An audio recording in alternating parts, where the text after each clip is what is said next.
Panorama group, जो सोचता है वो करता है। आपके अपने सपनों का आशियाना।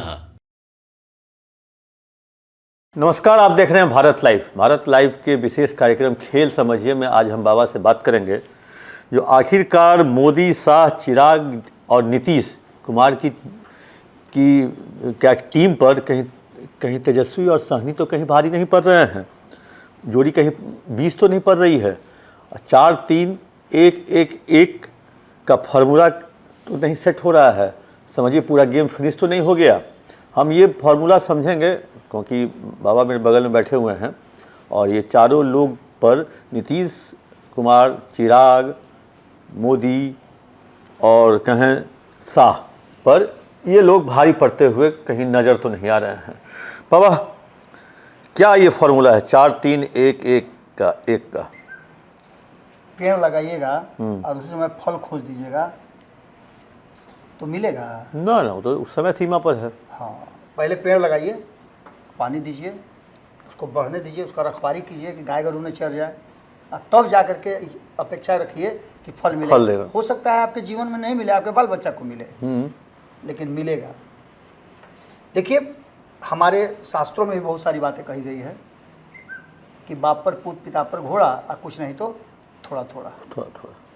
दूसरा, प्रारब्ध जो है ना आपके साथ साथ चलता है, चाहे वो जीवन हो, कार्यशैली हो, या जो कुछ भी आपने अर्जित किया है वो सब प्रारब्ध के माध्यम से आपके आगे पीछे चलता है। आपकी कीर्ति आपके जीने और मरने दोनों में गाई जाती है, कही जाती है, उसका उदाहरण दिया जाता है। आप मरने के बाद भी बरी नहीं होते हैं। लोग कहता है फलाने ने ये किया था, ठिकाने ने ये किया था, वो अच्छा काम था, ये बुरा काम था। हम चुनाव की बात कर रहे हैं। पूरी चुनाव की जो सरगर्मी है एकदम शुरू हो चुकी है। अब इससे ज़्यादा चुनाव का कोई बेस्ट समय नहीं हो सकता है, क्योंकि आधे रास्ते पर हम लोग खड़े हैं। जैसे ही ये खबर पब्लिश होगा तब तक 7 बजे से चुनाव शुरू हो चुका होगा, मतदान शुरू हो चुका होगा। और ये खबर जाएगा तो लोगों को ये समझ में नहीं आएगा कि इस खबर का महत्व क्या था। इस खबर का महत्व इसलिए बढ़ जाता है कि जो 5वें चरण का चुनाव होना है, मतदान होना है, उस मतदान में और उससे पहले जिस तरह का एक नया चीज़ देखने को मिला, वो नया चीज़ ये था कि प्रधानमंत्री नरेंद्र मोदी बिहार से कितना प्यार करते हैं, ये 2 बार में नज़र आया। पहली बार आए, रात में यहाँ रुके, यहाँ की हवा पानी सबसे परिचित हुए, यहाँ के मैदान में टहले, यहाँ के लोगों से बात, पार्क में टहले, यहाँ के लोगों से बात किए और बिहार को समझने का कोशिश किया। डाक बंगला चौराहा जो कि हमेशा से पटना का हट कहा जाता रहा है, जहाँ भी आंदोलन देखिएगा तो आंदोलन में डाक बंगला चौराहे का नाम जरूर आएगा, क्योंकि आंदोलन की उपज वहीं से होती है। कुछ धरती होती है जो बड़ा ही उर्वरक होती है, तो नेताओं के लिए सबसे उर्वरक। पटना में एक बाबा एक और था, हड़ताली चौराहा, जिसको सरकार ने हटा दिया वहाँ से। तो हड़ताली चौराहा का मकसद दूसरा था। हड़ताली चौराहे का को इसलिए कहा जाता था कि वहाँ लोग हड़ताल देने इसलिए जाते थे कि कुछ डिमांड करते थे अपने सरकार से, कर्मचारी वहाँ जाते थे, या फिर अलग अलग सेगमेंट के लोग जाते थे। लेकिन आंदोलन की बात जब भी आती है, आक्रोश की बात आती है, राजनीति की बात आती है, तो वो डाक बंगला चौराहा से शुरू होता था। क्योंकि डाक बंगला चौराहा पर आप देखिएगा तो एक बना हुआ है, सेंटर पे एक ट्रैफिक पोस्ट है। उस ट्रैफिक पोस्ट को जलाने, उसको तोड़ने और वहाँ पुतला जलाने का काम किया जाता था, जो कि सेंटर ऑफ अट्रैक्शन। इसके अलावा ट्रैफिक पोस्ट पे खड़ा होके जो भाषण छोटा माइक जो होता है, जो यहाँ पे लटका हो रहता है माइक, और वो वहाँ पे लालू यादव कई बार भाषण दिए। जी, वो वहाँ से।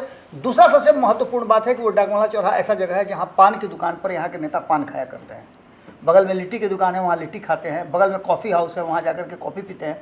तो इसलिए वो डाक बंगला चौराहा 70-72 के दशक में जो पुराने कांग्रेसी हैं, जो वहाँ पे हम लोग से बात, अभी बेचारे बुजुर्ग हो गए हैं, मुन्ना शाही सब टाइप की थी, जो रेडियो में हैं, वो कॉफ़ी हाउस की चर्चा करते थे। बोलते थे जो कॉफ़ी हाउस में हम लोग 4, 4:30, 5 बजे घुसते थे और 10 बजे रात में निकलते थे। तो एक मतलब कहे जो वो इलाका पूरा रहता था पॉलिटिक्स से भरा हुआ। जी, मुन्ना शाही की बात कर लीजिए, या फिर आप और भी कई लोग, श्याम सुंदर सिंह धीरज की बात कर लीजिए। इन लोगों का वहाँ एक अच्छा खासा बैठकी हुआ था, और वहीं से बिहार की राजनीति को बूस्टर डोज दिया जाता था। उसी कॉफ़ी हाउस की बात हम कई बार चर्चा में कर भी चुके हैं कि नीतीश कुमार ने उसी कॉफ़ी हाउस में हाथ ठोक करके बोला था कि इस बिहार के मुख्यमंत्री बनेंगे हम। और आज वो बिहार के मुख्यमंत्री सबसे अधिक समय तक रहने का जो रिकॉर्ड है वो बना चुके हैं। हम बात विषय से विषयांतर नहीं होना है आज, क्योंकि आज हम लोग को फार्मूला देना है 4-3-1-1-1। इस फार्मूले को बताने से पहले सबसे पहले तो ये बता दें कि कितने सीटों पे चुनाव हो चुका है। तो 19 सीटों पे हो चुका है, बाकी 5 सीटों पे आज हो जाएगा, 24 सीटों पे हो जाएगा, बचेगा कितना 16 सीट। 16 सीट की बात करने से पहले आपको न तो 19 सीट की बात करनी होगी और न ही आपको शेष बचे आप 16 सीट की बात करनी होगी। हम कल आज आपको बात करना होगा तो जो आज वोट पड़ रहा है, वोटिंग हो रहा है उसकी बात, क्योंकि अभी जो खबर आप देख रहे होंगे उसके 1 से 1.5 घंटे के बाद हम आपको बताना शुरू कर देंगे परसेंटेज क्या है, कितने लोग अपने घर से निकले हैं, कितना वोटिंग प्रतिशत किस क्षेत्र में हुआ है, कौन से क्षेत्र के लोग लोकतंत्र की आत्मा का हिस्सा बने हैं मजबूती से। ये सारी चीज़ें होगी। इसके साथ साथ हमने बहुत बार बता दिया है चंदन जी, देवेश चंद्र ठाकुर का क्या होगा, हमने बहुत बार बता दिया है कि अर्जुन राय का क्या होगा, हमने कई बार बता दिया है कि रूढ़ी और रोहिणी का क्या होगा, हमने बताया है कि यादव और मुसलमान की लड़ाई में कौन जीतेगा, हमने ये भी बता दिया है कि राजीव प्रताप रूढ़ी के साथ साथ चिराग पासवान जो कि नई जगह पर पहुंचे हैं अपने पिता की जगह पर, उनका और श्री चंद्र राम का क्या होगा। श्री चंद्र राम कई बार छलांग लगा चुके हैं, घास की रोटी खा के भी महाराणा प्रताप कहा जा रहा है कि मार चढ़ाई पर चढ़ाई करते थे, आखिर उनको जीत मिली। तैमूर लंग की कहानी, बिल्कुल इतिहास के पन्नों पे बहुत कुछ है। और कहा जाता है कि प्रयास करने वाले की कभी हार नहीं होती है, प्रयास करते रहना चाहिए। हम लोग ये प्रयास कर रहे हैं ये बताने का कि भैया अलग अलग सर्वे जो आ रहा है उस सर्वे में हमारा सर्वे कुछ अलग है। हम आपको बताएंगे जब 1 तारीख को फाइनल वोटिंग हो जाएगी तो हम आपको वो आंकड़ा बताएंगे, जो मैजिक आंकड़ा बताएंगे जो भारतीय जनता पार्टी लेकर के आएगी। इस बीच में आप अभी से चर्चा हो रही थी, आप शायद बात कर रहे थे, किसी जूनियर रिपोर्टर को समझा रहे थे कि आखिर क्यों अमित शाह 5वें चरण के चुनाव से पहले ये कह दिए कि न लालू 4 सीट जीत पाएंगे और न 40 सीट जीत पाएंगे राहुल गांधी। मैं उस चीज़ को बड़ा ध्यान से सुन रहा था। हम चाहेंगे कि वो क्या है उस पर आप क्या बता रहे थे, जरा वो हमको बताइए। चूंकि बेतिया में उन्होंने आज बोला है जी, जो न लालू जीत पाएंगे 4 सीट और न राहुल बाबा जीत पाएंगे 40 सीट। अमित शाह तो इसका मतलब वो तो अब ये कंफर्म कर दिए हैं, स्वीकार लिए हैं जो लालू कम से कम 4 जीतने जा रहे हैं। ये चीज़ हमें अब राहुल गांधी की बात इसलिए हम नहीं करेंगे क्योंकि हम लोग देश के परिदृश्य में हम लोग काम नहीं कर रहे हैं, हम लोग रिपोर्टिंग नहीं कर रहे हैं। और बिहार की 40 में 40 जीत ही नहीं सकते। हाँ, अब बिहार में हम लोग काम कर रहे हैं, 9वें सीट पे लड़ रहे हैं तो 40 जीत नहीं सकते। तो ये एक सबसे बड़ी बात है। इसके साथ साथ अब जो आपने देखा होगा कि एक जो पांडव गिरोह बना है, 5 पांडव, कभी बिहार में पांडव गिरोह का दूसरा नाम हुआ था, उसका दूसरा कारण था, पांडव सेना का वो अलग था। लेकिन ये पांडव गिरोह जो बना है ये लोकतांत्रिक गिरोह है, ये राजनीतिक दलों का समूह है जिसमें एक राष्ट्रीय दल है और 4 क्षेत्रीय दल है, जिसमें चिराग पासवान की पार्टी है, इसमें जीतन राम मांझी की हिंदुस्तानी अवाम है, इसमें उपेंद्र कुशवाहा की RLM है, ये सब मिलकर के नीतीश कुमार की जदयू है। ये पांचों मिलकर के एक ऐसा नेक्सस तैयार किए हैं जिसमें अकेले चक्रव्यूह में घेरने के लिए तेजस्वी यादव को तैयारी चल रही है। बार बार तेजस्वी यादव छटक के निकल जा रहे हैं, कभी व्हील चेयर पर बैठ करके, तो कभी हेलीकॉप्टर को ट्रैक्टर बना करके, विभिन्न तरहों से छटक के निकल जा रहे हैं और घेरा नहीं रहे हैं। यानी कि आप समझिएगा कि जब कोच मजबूत होता है, पहले भी हम आपको याद होगा मैंने बताया है, जब कोच मजबूत होता है ना तो टीम का बूस्टर डोज पूरा रहता है। अगर खराब खिलाड़ी भी है ना तो कोच के हिम्मत पर मार चौवा छक्का गर्दा उड़ा देता है। बिल्कुल उसी अंदाज में कहीं ना कहीं, भले ही एका नज़र नहीं आ रहा हो, अचानक से 5वें राउंड के पहले हम चर्चा भी कर रहे थे, आप लोगों ने कवर भी किया उस पर, कल ही की बात है कि कांग्रेस अचानक से बिहार पर इतना फोकस क्यों बढ़ा दी, एक्टिव क्यों हो गई। तो इसके पीछे का भी कारण है कि ये जो फार्मूला है ना 4-3-1-1-1 का, इसके बाद जो फार्मूला आने वाला है वो फार्मूला बहुत ही महत्वपूर्ण। उसके पहले हम रोकेंगे कि आपने एक अभी चर्चा की थी 5 पांडव जी, पांचों को क्यों एक होना पड़ा जी। ऐसा नहीं, जो पांचों जानते थे जो हम अकेला नहीं कुछ कर सकते हैं। बिल्कुल बिल्कुल, इसमें कोई दो राय नहीं। किसी को अपने पर विश्वास नहीं था, इसलिए सब एक हुए। ये तो आप देखते हैं ना कि समूह में रह करके, हमारे यहाँ कहा भी जाता है, वो एक कहानी आप सुने मुट्ठी और एक आप कहानी सुने होंगे उस बुजुर्ग आदमी की जो अंतिम सांस ले रहा था, उसके बेटे सब नकारा थे, बहुत धनी मनी आदमी था, बहुत बड़ा बिजनेस था उसका, लेकिन उसको एक भी बेटा पर भरोसा नहीं था कि वो बिजनेस कर पाएगा। तो उसने कहा कि भाई अब तो मेरा अंतिम समय आ रहा है, तुम लोग एक उपाय है, अगर कर दो तो हम थोड़ा दिन और जी सकते हैं। बोला कि बाबूजी बताइए ना, क्योंकि उसी के पैसा पर सब राज करते थे। तो बोला कि बड़ा बेटा को बुलाया, बोला कि लो ना ये छड़ी है, इसको तोड़ करके ले आओ। तो बोला कि लेके जाने का क्या जरूरत है, यहीं देखिए ना तोड़ देते हैं। फट से तोड़ दिया। कि हाँ ये तो तुम कर दिए, चलो इसको रखो साइड में, बुलाओ सेकंड वाले को। सेकंड वाला को बुलाया गया। बाबू तुमसे टूट जाएगा। अरे क्या आप बात कर रहे हैं बाबूजी, अगर तुमसे टूट जाएगा तो समझो कि मेरा जीवन कुछ और चलेगा। हमको लगेगा कि मेरा बेटा कम से कम छड़ी तो तोड़ सकता है। वो भी तोड़ दिया। ऐसे करके पांचों बेटे उसके तोड़ दिए। लास्ट में बोला कि सबको इकट्ठा करो, बांधो। बोला कि बेटा अब तोड़ दो ना, हम पूरा जीवन मेरा हम अमर हो जाएंगे, किसी से टूट ही नहीं रहा है। मैंने मोरल ऑफ द स्टोरी ये है कि आप एकजुट रहिएगा, मंच में रहिएगा, तो आपको कोई परेशान नहीं कर सकता है, आप समस्या में से ग्रसित नहीं होंगे। बिल्कुल उसी अंदाज में कहीं ना कहीं आप देखा होगा कि ये 5 पांडवों की जोड़ी है, एक साथ नजर आ रही है, एक मंच पे नजर आ रही है। हम लोग चर्चा कर रहे थे बाबा 4-3-1-1-1 का फॉर्मूला। हाँ, उस फॉर्मूले पर हम आते हैं। 5 सीटों पे चुनाव है। 5 सीटों पे एक तरफ 5 और दूसरी तरफ 6 टीमें लड़ रही हैं। सीट का बंटवारा सब में हो गया है। सबसे पहले हम आते हैं सीतामढ़ी। सीतामढ़ी की सीट किसके पास है? जनता दल यूनाइटेड के पास। और उसके विरोध में कौन है? आरजेडी, राष्ट्रीय जनता दल। तो एक सीट जो है, इसको अगर ऐसे देखा जाए तो जेडीयू के पास एक सीट है, आरजेडी के पास एक सीतामढ़ी की सीट है, यानी कि दोनों एक एक के ड्रॉ मैच में हैं। इसके अलावे अगर हम सेकंड सीट मधुबनी की देखें तो यहाँ भारतीय जनता पार्टी इस सीट को जीती हुई है। हालांकि सीतामढ़ी की सीट जीती हुई जदयू है, लेकिन उसने अपना उम्मीदवार बदला है। तो यहाँ की समस्याएं थोड़ी सी अलग हैं, क्योंकि नए उम्मीदवार हैं, नया जोश होगा, नई बातें होंगी। दूसरा, मधुबनी की बात करें तो यहाँ बीजेपी की जीती हुई सीट है और बीजेपी आरजेडी से लड़ रही है, यानी 1-2 हो गया। आरजेडी 2, बीजेपी 1 और जेडीयू 1। इसके बाद अगर मुजफ्फरपुर चलते हैं तो यहाँ भी बीजेपी चुनाव लड़ रही है, यानी बीजेपी 2 सीट हो गई। बीजेपी के विरोध कौन है? कांग्रेस है, तो कांग्रेस 1 सीट हो गई। और इसके बाद अगर आगे बढ़ते हैं तो सारण की सीट, सारण की सीट में बीजेपी यानी 3 सीट पे बीजेपी चुनाव लड़ रही है 5वें चरण में, और आरजेडी के पास तीसरा सीट हो गया। तीसरा सीतामढ़ी, मधुबनी, सारण, जी 3 सीट हो गया। इसके बाद अब हम हाजीपुर पहुंचते हैं। हाजीपुर में यहाँ पर लोक जनशक्ति पार्टी 1 सीट पे चुनाव लड़ रही है और 1 सीट और बढ़ जाता है आरजेडी का, यानी आरजेडी 4 सीट पे चुनाव लड़ रही है।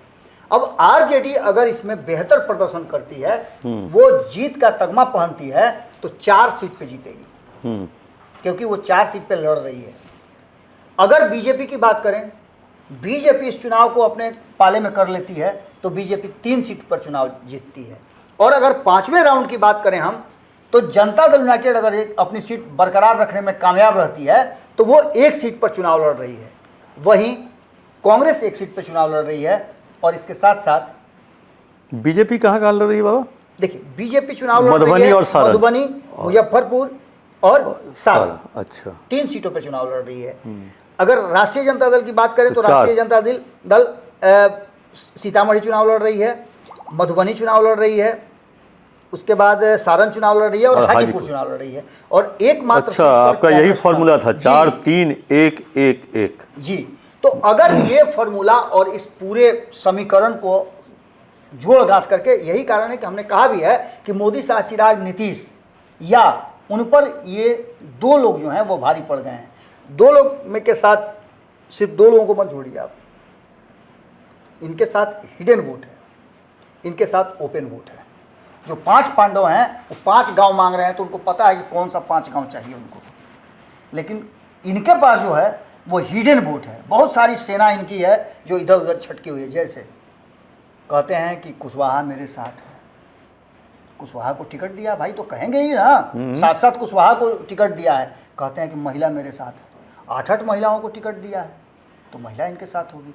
यादव मेरे साथ है भाई, 8-8, 9-9 यादव को दिए हैं, 6-6, 7-7 महिलाओं को दिए, यानी कि इस जगह पर आकर के कहीं ना कहीं राष्ट्रीय जनता दल आगे है। दूसरी तरफ अगर आप बात करते हैं एनडीए गठबंधन की, तो नीतीश कुमार ने कितने ब्राह्मणों को टिकट दिया है, खोजा जाएगा। जब वो पहुंचेंगे सीतामढ़ी तो एक ब्राह्मण को उन्होंने टिकट दिया है। मधुबनी जाएंगे तो यहाँ आपको नजर आएगा कि यादव को ही टिकट दिया गया है। मुजफ्फरपुर जाएंगे तो निषाद को टिकट दिया गया है। सारण जाएंगे तो राजपूत को टिकट दिया गया है। यानी राजपूतों पर ज़्यादा भरोसा दिखाया भारतीय जनता पार्टी। 7 टिकट मिला है, 7 टिकट मिला है। तो ये राजपूत वर्सेस यादव का ये चुनाव चल रहा है, और इस चुनाव में जो फार्मूला है आप इसमें देख लीजिएगा कि सीतामढ़ी में भी राजपूतों का एक अच्छा खासा होल्ड है। इसके अलावा आप मुजफ्फरपुर की बात करें तो यहाँ राजपूत भूमिहार का अच्छा होल्ड रहा है। सारण की बात करें तो यहाँ भी आपको राजपूतों की संख्या अच्छी नजर आएगी। हाजीपुर में भी राजपूतों की संख्या और भूमिहार की संख्या अच्छी खासी है। ऐसी स्थिति में ये जो फार्मूला तय किया गया है 4-3-1-1-1 का, अगर इसमें से कोई भी जीतता है और पूरी तरह से इस 5वें चरण को अपने कब्जे में कर लेता है, तो अगर राष्ट्रीय जनता दल कर लेती है तो 4 सीट जीतेगी, अधिक से अधिक 4 सीट जीत सकती है। बीजेपी करती है तो 3 बीजेपी करती है तो अधिक से अधिक 3 सीट जीत सकती है। एलजेपी एक ही पे लगी रही है, 1 सीट कर सकती है, जेडीयू 1 सीट कर सकती है, और कांग्रेस भी 1 सीट जीत करके अपना परचम लहरा सकती है। यानी कि ये जो है सबके लिए करो और मरो का मुकाबला है। हालांकि एक गिरभान से जिसमें है कि ये पांचों की पांचों सीट एनडीए के पास है, यानी कि 3 सीट जिस पर लड़ रही है भारतीय जनता पार्टी वो उसकी है। जदयू जहां लड़ रही है उम्मीदवार बदल करके इस बार भी उस सीट पर अपना कब्जा जमाए हुए है, और हाजीपुर में भी उम्मीदवार बदल के चिराग पासवान अपने पाले में रख करके। बाबा, इसके लिए अगर क्रिकेट का एक शब्द अगर प्रयोग किया जाए, क्रिकेट में होता है जो 2020 में या 50 ओवर का जो मैच होता है, उसमें कमेंट्री बॉक्स में बैठे हुए कहते हैं जो अब स्लॉग ओवर जी, अंतिम का 10 ओवर को स्लॉग ओवर लोग कहते हैं। बिल्कुल बिल्कुल। ये रहता है, मतलब बैट्समैन पर ये मैसेज जाता है जो अब अगर नहीं मारोगे तो कभी नहीं मारोगे, चूक जाओगे जी। तो अब लगता है जो अब दोनों गठबंधन के लिए ये स्लॉग ओवर शुरू हो गया है। बिल्कुल शुरू हो गया है, और यही कारण है कि आप देख रहे हैं कि तबीयत खराब होने के बाद भी नीतीश कुमार, तबीयत खराब होने के बाद तेजस्वी यादव, और इतना सब कुछ होने के बाद, केस मुकदमा फौजदारी होने के बाद भी मुकेश सहनी, और अंतिम समय में जब हम लोगों ने दबाव बनाया कि है कांग्रेस कहाँ, तो कांग्रेस को याद पड़ा कि जल्दी चलो, नहीं तो भारत लाइव वाला सबको कह रहा है कि हम लोग नहीं है। लेकिन 5वें चरण के जो चुनाव प्रचार में हम लोग जो समीक्षा किए हैं चुनाव प्रचार के दौरान, टोटल 5वें चरण में जो हम लोग देख पा रहे हैं जी, अभी तेजस्वी और मुकेश सहनी की जोड़ी जो है वो चारों पे थोड़ा सा भारी दिख रहा है। बिल्कुल भारी दिख रहा है, इसमें कोई दो राय नहीं है। हाँ। सीतामढ़ी की बात अगर करें, ये देखिए 5 सीट जो है ना कहीं ट्विस्ट कर रहा है। मैंने खबर किस पर किया था, सीतामढ़ी है जदयू की सीट, यहाँ पर उम्मीदवार चेंज हुआ है तो एक ट्विस्ट यहाँ हुआ है।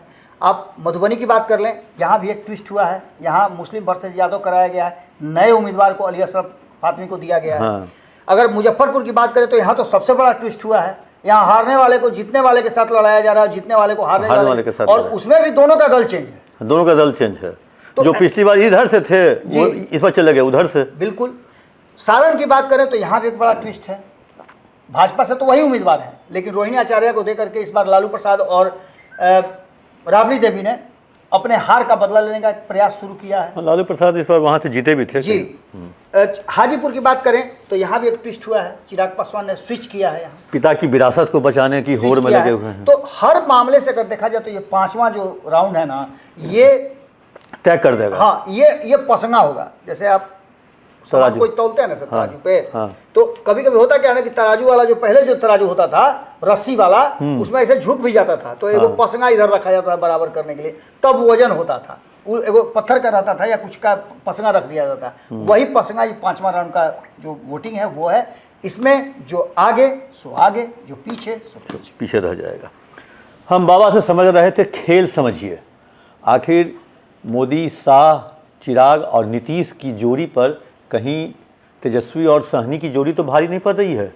तो अब तो ये 4 तारीख को चलेगा पता, कल तो ऐसे वोटिंग है 5वें चरण का, 5 सीट 5वें चरण का, 5वें चरण का 5 सीट बहुत इंपॉर्टेंट है दोनों गठबंधन के लिए, क्योंकि 5वें राउंड में जो बढ़त बनाएगा वो समझिए पूरी तरह से बिहार के 40 सीट पर बढ़त बना लेगा। आप देखते रहिए भारत लाइव। कैसा लगा ये आपको कार्यक्रम, आप अपने कमेंट बॉक्स में जाकर कमेंट जरूर दें। पनोरमा ग्रुप, जो सोचता है वो करता है। अगर ये वीडियो पसंद आई और वह बिहार के राजनीति और बिहारियत से सरोकार रखेनी तो सब्सक्राइब बटन दबा के चैनल के सब्सक्राइब कर ली। ओजे एगो घंटी बा, ओकरा बटन दबा देला से कुल सटीक और मारक खबर रुआ मुफ्त में मिल जाई। अगर रुआ पत्रकारिता के हमनी के नया प्रयोग में सहयोग कर चाहतानी तो ज्वाइन बटन दबा दी। पेटीएम नंबर नोट कर ली 9386816700। धन्यवाद।